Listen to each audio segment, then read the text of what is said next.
Hello guys, my name is Shubhadeep Bhattacharya and welcome to my channel Chemistry and More. আজকের আমি যে টপিকটা start করব সেটা হচ্ছে atomic structure, the basic concept of atomic structure. So শুরু করা যাক। আমরা চোখের সামনে যা যা দেখি, যে সমস্ত পার্টিকেল, যে যা যা দেখি সবই কিন্তু ছোট্ট ছোট্ট স্মল পার্টিকেলস দিয়ে তৈরি, এবং সেই পার্টিকেলস গুলোকে আমরা বলছি অ্যাটমস। এবং এই অ্যাটমসকে আমরা যদি ভাগ করি এবং তার স্ট্রাকচারটা ড্র করি, তাহলে আমরা এই জিনিসটা দেখতে পাবো।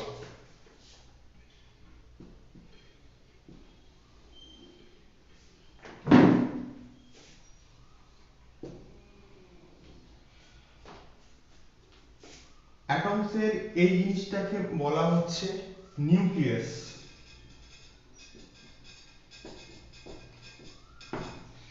এই অ্যাটমের নিউক্লিয়াসের মধ্যে কারা কারা থাকে? এক নম্বরে থাকে protons which are positively charged, আর থাকে neutrons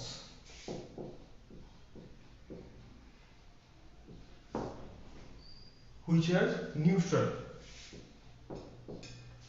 এবং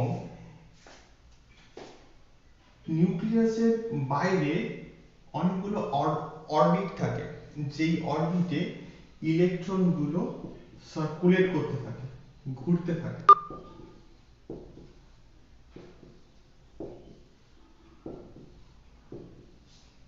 তাহলে আমরা বলতে পারি যে নিউক্লিয়াসটা হচ্ছে পজিটিভলি চার্জড।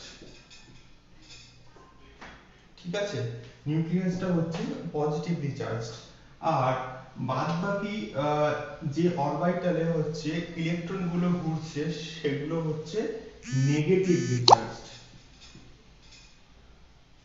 সো এটা বলতে পারি যে অরবিটালে যে ইলেকট্রন গুলো ঘুরছে এবং আমাদের নিউক্লিয়াসের মধ্যে যে প্রোটন গুলো আছে তাদের নাম্বারটা সেম। একটা এক্সাম্পল দিচ্ছি, কোনো একটা অ্যাটমে যদি প্রোটনস থাকে 8টা, তাহলে সেখানে ইলেকট্রনস থাকে 8টা। সো টোটাল যে চার্জটা, অ্যাটমের যে চার্জটা, সেটা হচ্ছে নিউট্রাল থাকবে। ঠিক আছে, তো সেম নাম্বার অফ প্রোটন থাকছে এবং সেম নাম্বার অফ ইলেকট্রনস থাকছে, সেই জন্যই অ্যাটমের যে টোটাল চার্জটা সেটা নিউট্রাল হবে।